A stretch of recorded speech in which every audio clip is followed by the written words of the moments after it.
Siyang natutunan sa kanyang paglahok sa World Wado Ryo Championship noong nakaraang linggo. Ang kabuang balita mula kay Joyce Salamati.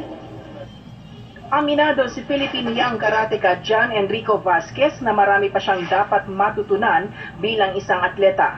Noong nakaraang linggo ay sumipa ang 15-year-old athlete sa 8 International Wado Ryu Karate Championship sa Japan para sa 12 to 15 years old Boys Committee Division.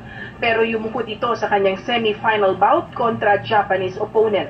Gayunpaman, hindi naman umuwing sawian si Vasquez dahil isa siya sa nakatanggap ng Spirit Award ng Japan Tournament.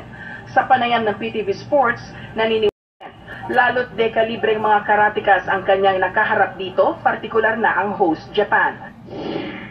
Kailangan ko pa po mag-improve sa skills ko po, and ito po isa pong magandang learning experience po, makaharap ko din po mga Japanese, regarded as one of the best na larangan ng karate.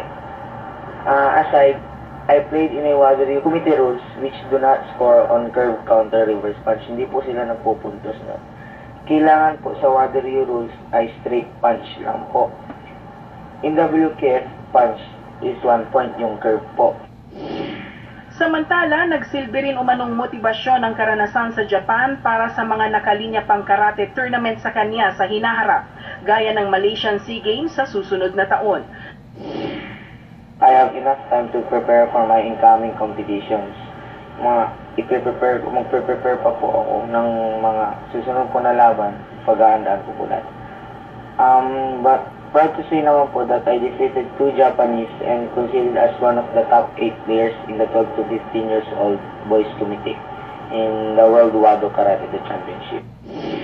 Samantala, ang karateka na nagbigay ng lone bronze medal para sa Pilipinas sa 8 International Wado Ryu Championship ay si Rayana Messina. Para sa PTV Sports, Joyce Salamati.